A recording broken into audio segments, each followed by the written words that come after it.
Welcome to the show, guys. We are talking studs and sucks for week 9. Going to recap some of the guys that crapped the bed. Josh Allen, for example, Tyreek Hill, going to give you the stud and suck at every position. And I'm going to rip into some of these guys because it's week 9 for a lot of people, and they need wins.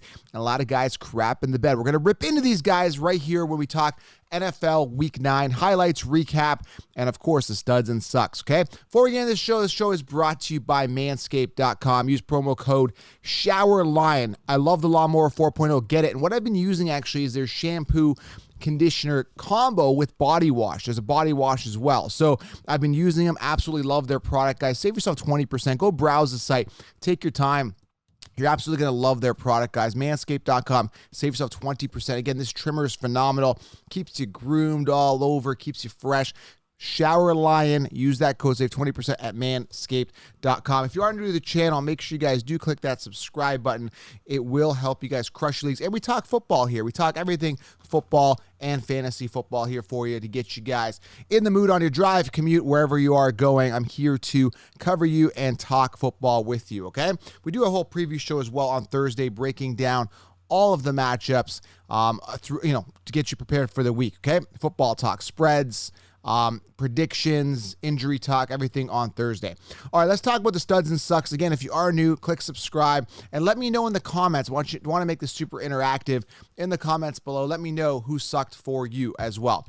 Now, I just saw this clip here. It was Sam Darnold yelling at, it was Robbie Anderson yelling at his quarterback, Darnold. Man, there's so much drama going on behind the scenes that some of the mainstream news tries to avoid it. They always talk about the good stuff. That guy loves that guy. But there's a lot of stuff that these guys do behind the scenes. So there's probably a lot of tension that was probably building up with Darnold and Robbie Anderson. I mean, Anderson has not been getting the ball at all. So, that tension's been building up. And sure enough, it seems like Robbie Anderson snapped for some apparent reason. Now, they got smoked by the Patriots 24-6. Absolutely brutal Carolina Panthers. So let's go through quarterback, talk about some of the studs and sucks, and then I'll try to talk about some of the games that I watched, some of the highlights that kind of stuck out for me in those games, okay? Now, again, looking at some upsets. There's some upsets, by the way, during the week, though. Buffalo losing to Jacksonville 6-9. Like I said, Josh Allen is my suck of the week at quarterback, which was crazy. And then the Cowboys 30-16 losing to the Broncos, man. I mean, just a lot of bad losses, a lot of, guys that should have done better didn't do well this week. So let's talk about the studs here at quarterback. Justin Herbert crushed it. I have him in one of my leagues. A lot of people were losing hope in Justin Herbert. I'm like, no, bounce back week. Sure enough, he crushed it. 2 touchdowns, 356 yards, and 31.64 fantasy points. Now, I'm in a league where quarterbacks get a little bit more perk, and I got about 36 points out of Justin Herbert. Lamar Jackson had himself a great week. Matt Ryan, another guy having a league. In this one league, it's a 2-quarterback league. I have Matt Ryan and Carson Wentz. Absolutely crushed my league. Crushed it. And these are guys I waited on. I have a winning record in that league. It's an experts league. Matt Ryan and Carson Wentz absolutely crushed it for me. So Matt Ryan 28.52. Josh Johnson, believe it or not, guys, Jets quarterback had himself a day, 24 points. So if you are desperate for a quarterback, I don't know if he's going to get the start. I think White's still the guy, but we'll see. Carson Wentz here, good game, 24.18 points, throwing for 272 yards, and I got 3 touchdowns that game. So, I mean, it was an easy matchup. It was the Jets. We're going to have to see if that continues, but it's good momentum for my Colts, okay? Teddy Bridgewater having himself a good game. Kirk Cousins, Jimmy Garoppolo, Dak Prescott, and Baker Mayfield to round out the top 10. Now, guys that crap the bed. Tyrod Taylor, a lot of people started him thinking he's going to do well. 5.9 points. Trevor Lawrence sucked. He was banged up. I believe he came back in the game. I didn't catch the ending. He was by the sidelines. I think he got back in, but Trevor Lawrence absolutely crapped the bed, okay? Sam Darnold crapped the bed, 1.78 points. And again, where we were expecting a good performance was Josh Allen. And he had a whopping 9.56 points, 2 interceptions, 0 touchdowns. So Josh Allen is my suck of the week. He should be ashamed of himself. And this is what I'm telling you guys. Do not overpay on quarterbacks. He was a top quarterback in 2020. When we went into 2021 fantasy football, Josh Allen was drafted early. He was up there with Pat Mahomes, I think third, fourth round. And I said, you can wait. You can get better quarterbacks. I got Matt Ryan and Carson Wentz in a 2-quarterback league because I went running back heavy in that league where everybody was drafting quarterbacks, still got good value.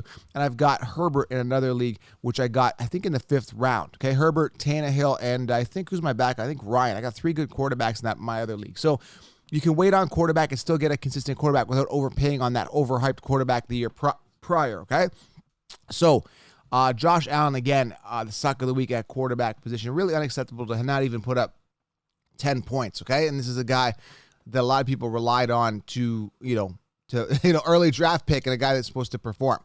James Conner having himself a day, 40 points, and that was, the 5 receptions, 77 yards, and a receiving touchdown, and the 2 touchdowns. Seemed to have got more work in with Kyler Murray on the sideline. So James Conner, great game. Jonathan Taylor, consistent as they come, rock solid. Love Jonathan Taylor this year. And this is a guy that I was promoting last year. I thought it would be a bit of a committee this year. Still recommended him in the 1st round, performing really well. Love him. Nick Chubb had himself a game, finally returning his investment for 1st round draft pick by the Chiefs. Finally had himself a good game. A lot of that is he had that big run, so he had 137 rushing yards. I think it was a big run. Didn't he have a long run? I didn't watch. I think I saw a highlight. But either way, Nick Chubb, good game. Yeah, I think it was a pretty big run. 30.3 points, Nick Chubb, PPR. Okay, and I think he caught a ball or 2. I think he had 2 receptions there. Joe Mixon, I slept on him a little bit. He's years to wow us. We're not wow. Finally have himself a good year. Finished 4th this week. Naheem Hines, Alvin Kamara, Cordell Patterson. And I cannot say enough good things about Cordell Patterson. He is a definition of years to wow us. We're not wowed. Came in as a wide receiver. I believe he was on the Vikings. Wasn't getting full playtime. Wasn't even a starter, I don't believe. Didn't do well, came in now, and he is like a Swiss Army knife. This guy can do it running. He could do it catching. He does it all. And I actually ended up picking him up off the waiver wire one week, the week he broke out. And I got him in one of my leagues. He's been very good to me. Had himself just under 20 points. Pretty solid for a running back. And constantly, he's consistent. That's a big thing. Melvin Gordon, Devontae Freeman, and Kenyon Drake to round out the top 10. Now, Josh Jacobs owner. I had to plug Josh Jacobs in as my RB2 behind Najee this week because I have Robinson hurt and I got Saquon Barkley hurt. So Josh Jacobs is my RB4, which isn't bad. I got Josh Jacobs as my RB4. And, he put up 13, 14 points. But what did he put up? 13.5 points PPR.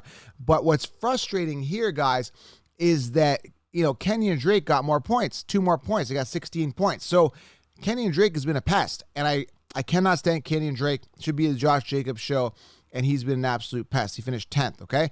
Dalvin Cook had himself a good game, 15.2 points. Not the greatest. McCaffrey's return, only 14.6 points, okay? Le'Veon Bell got himself a touchdown. I don't know if you saw that. Le'Veon Bell got a touchdown, then went into fighting stance. I don't know if you guys saw that, but Le'Veon Bell, I'm coming for you, man. With boxing, we got to get a boxing thing going eventually.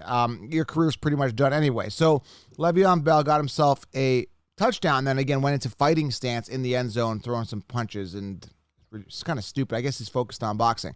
If so, he'll have himself a challenge with me.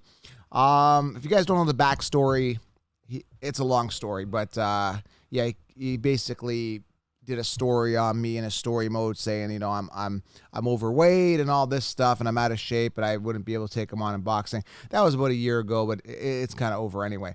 Aaron Jones is my suck of the week. 5.3 points. This guy is a late 1st round, early 2nd round pick. Aaron Jones sucked. I understand Jordan Love was in. I don't care. He's supposed to be performing. He sucks. So I'm going to say Aaron Jones is my suck of the week at running back. What a damn shame. I'm just trying to see if there's anything else I missed. Boston Scott performed even less than him. He sucked as well. 4 points. Should have done better. I think I saw Jordan Howard hoard a touchdown. I got to give credit to Eno Benjamin. He got some work here. 9 attempts, 39 yards, 4.3 yards per carry, and a touchdown. Eno Benjamin was the guy on the bench on Arizona. Finally got some work. Good for him. A guy that, they just never gave an opportunity to and kind of ran with it a little bit this week, okay? So, yeah, I got to say, Aaron Jones is suck of the week. He should be ashamed of himself. Absolutely ashamed. People believe in him, okay? Man, look at this. Wide receiver, Elijah Moore, a guy I told you to stash, had himself a good week. And now we see it was a quarterback issue. It wasn't a talent issue. It was a quarterback issue. An opportunity, 27.4 points. I had him in one of my leagues. I actually started him due to my injuries with Saquon, James Robinson, a couple other injuries. I was able to plug in Elijah Moore, and he did well. Won my week. Thank you, Elijah Moore. Devontae Smith finally coming back, bouncing back. He's been inconsistent, 22.6 points. Keenan Allen. And that was a heartbreaker, man. The Eagles should have won that game to the Chargers. It was a close one, but Chargers managed the clock, ended up winning the game, kicking the field goal, I believe, and winning that game. Keenan Allen did well. Zacchaeus, whatever his name is, 20.8 points from Atlanta. Not Russell Gage, not Kyle Pitts, but Zucchini finished fourth amongst wide receivers. Now, this is predicated on the weekend games. We're not including the Monday night game because in comes Deontay Johnson, and he could beat all these guys. Marquise Brown, Cooper Kupp, Mr. Consistent, 20.5 points. Malik Turner, who else is there from Dallas? Brandon Ayuk, finally, 18.7 points. That was overdue. Tim Patrick and Hunter Renfrow, who I've also got on my team. I picked up off a waiver wire weeks ago. Good return on investment for him. Now with Henry Ruggs being out, looks like he's going to be a red zone target there, and he's actually pretty consistent. 9 targets, 7 receptions for 49 yards and a touchdown. Hunter Renfrow getting it done, and Michael Pittman, another guy I got on my team, finished 11th amongst wide receivers this week. Great week, 17.4 points. All right, guys that crapped the bed at wide receiver, let's rip into them. Jamar Chase had himself a safe game, not even safe, 8.9 points. That is embarrassing. Adam Thielen, shame on you, 8.6 points. I got him on my team. I should be ashamed of myself for starting him. I mean, you got to start Adam Thielen. He's been consistent. He had one bad game. Julio Jones, 7.5 points. And my bust of the week here at wide receiver, and he should be ashamed of himself, is Tyreek Hill with 7.3 points. This guy was a first-round pick across the board. I said, listen, avoid wide receivers, guys. Go running back, go robust. And you can see, guys, how volatile, and he is volatile, he's always been volatile, is Tyreek Hill. One game up, one game down, right? So, very, very bad game. Rondale Moore, 7.4 points. Rondale Moore beat Tyreek Hill in fantasy points. That's how bad it was, okay? And I looked at tight end. There isn't anything with tight end. Again, with tight end, there isn't anybody that, underperformed based on what we expect from them, except for Mark Andrews with 9.4 points. We kind of expect, the Chiefs kind of expect more out of him. Kyle Pitts, 9.4 points. Again, these guys couldn't crack 10 points, and they're both early draft picks. Very disappointing. CJ Uzomah, 6.4 points. But again, Kittle finished on top here at 20.1. Again, this is based on Sunday games. Travis Kelce, 17.8, coming in number 2. Darren Waller, 16.2. He's back in action, doing well. So, Kittle, Kelce, Waller performing where they should be. A little bit of disappointment with Mark Andrews. And, again, I'm not a lot of high expectations with tight ends, so I'm not expecting anything from them, all right? So there really isn't a suck of the week at tight end because everybody kind of performed. I mean, you could say Mark Andrews, who didn't perform, 10 points. I'm going to go with him. Couldn't even get 10 points. He should be ashamed of himself. He was a second or third round draft pick in fantasy drafts. Again, I wait on tight end typically. I ended up getting Kyle Pitts in one league. Got him, I think, in the 4th or 5th round. Because they were going quarterback heavy in that league, so I was able to get him for value in around the 5th round. But, he's kind of been up and down as well. Don't really trust Kyle Pitts. So, again, week 9 is here, guys. If you have not subscribed, subscribe. I've also got the Joe Camo Show. Just Google Joekamo on Google it, or just go to the Spotify, iTunes, YouTube, Joe Camo Show. Going to be talking sports talk, interviews, health, fitness. Make sure you guys check that out. Again, those are my sucks of the week. I mean, they should be ashamed of themselves. Absolutely, these guys should be performing well on your team. Early draft picks, very, very disappointing. Okay, guys? Let me know in the comments who sucked for you. Love to hear it. Let's rip into them. Thanks for being here, guys. Follow me on Insta. Amazing giveaways as well. Compliments at Pristine Auction. If you have not signed up for Pristine Auction, go to pristineauction.com. Use promo code SWAGLION. You're entered for the draws. We just gave away an Alvin Kamara signed speed helmet yesterday and a 2S signed jersey. Wait till you see this week's giveaway coming up. We'll talk soon, guys. I'm out.